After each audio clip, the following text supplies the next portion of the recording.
Bueno, el enunciado dice lo siguiente: un sistema formado por 100 gramos de hielo a 0 grados Celsius recibe de una fuente caliente 6,27 kJ. ¿Cuál es la temperatura final del sistema y cuánto hielo fundió? Vamos a considerar para la resolución dos hipótesis muy importantes. La primera es que el proceso ocurre a presión constante, salvo que se indique lo contrario, la presión es la atmosférica. Y segundo, se supone que el intercambio de energía entre el hielo y la fuente caliente es adiabático, o sea que no hay pérdidas de calor al ambiente. Dicho de otra forma, toda la energía que le suministramos al hielo no se pierde por ningún lado. A continuación vemos tres definiciones. La primera es de calor sensible, cuando el calor entregado o eliminado de una sustancia provoca un cambio de temperatura en el mismo. Segundo, calor latente, que es el que agregado a una sustancia o eliminado provoca un cambio de estado en el mismo, por ejemplo de sólido a líquido, líquido a gaseoso, etc. Este calor, al contrario del calor sensible, no provoca un cambio de temperatura. Para una sustancia pura, el cambio de estado sucede a presión y temperatura constantes. La resolución no es directa. Tenemos que suponer varias situaciones con respecto al calor suministrado. Tenemos 5 casos. El caso A, que no llega a fundir toda la masa de hielo. B, funde toda la masa de hielo. En estos casos, en A y en B, el calor sería solo latente. Punto C, funde toda la masa de hielo y el agua líquida formada aumenta su temperatura. Esto quiere decir que el calor suministrado es latente porque funde toda la masa de hielo y además tenemos algo de calor sensible porque hay un aumento de temperatura.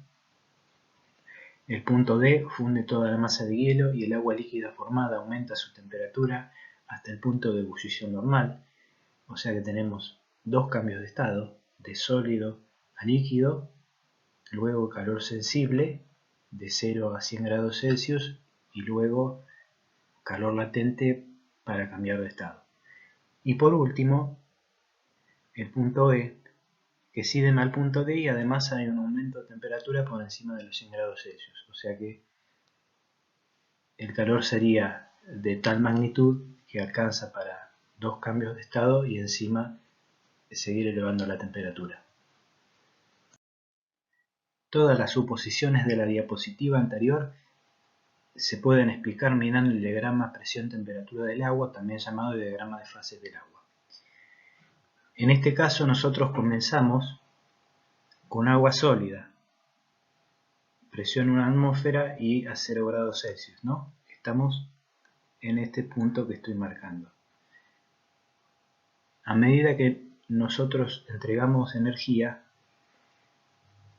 tenemos el cambio de estado primero y luego la temperatura va aumentando, siempre por la recta de presión constante, 1 atmósfera, porque dijimos que la presión es constante.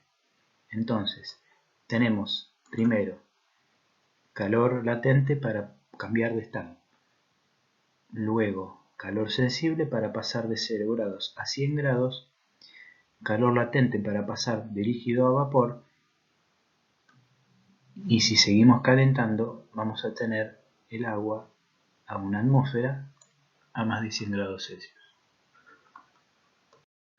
Vamos a comenzar haciendo cuentas con la primera situación posible y también sirve para el inciso B, que es ver si la energía suministrada alcanza para fundir la masa de hielo. Para esto podemos calcular cuánto calor se necesita para fundir los 100 gramos de agua sólida o hielo. Como dijimos al principio, el proceso es a presión constante, entonces las diferencias de entalpía coinciden numéricamente con el denominado QP que habrán visto en la teórica. Entonces, delta H es igual a QP. Además, considerando las otras hipótesis planteadas, como no hay pérdida de calor, se puede plantear que el calor entregado más el calor recibido por el hielo es igual a 0, que lo vemos en la ecuación de aquí abajo. Entonces podemos decir que el calor recibido es igual al calor entregado con el signo cambiado. De bibliografía obtenemos el calor necesario para fundir 1 gramo de agua, que es el calor latente de fusión. Con este dato y con el calor entregado se puede calcular la masa que es posible fundir. Tengan cuidado que el Q recibido está en kilojoule y en las unidades del delta H de fusión tenemos joule por gramo. Por lo tanto, tienen que pasar de kilojoule a joule o de joule a kilojoule, como más les guste. Mientras que las unidades sean consistentes, usen los múltiplos que quieran de cada unidad.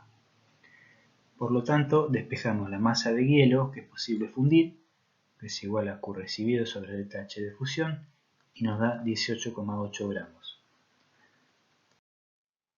Como conclusión podemos decir que, dado que la masa que se puede fundir con el calor entregado es de 18,8 gramos y nosotros inicialmente partimos de 100 gramos, el calor entregado es solo latente, fundimos 18,8 gramos de agua y no hay cambio alguno en la temperatura, resultando ser de 0 grados Celsius.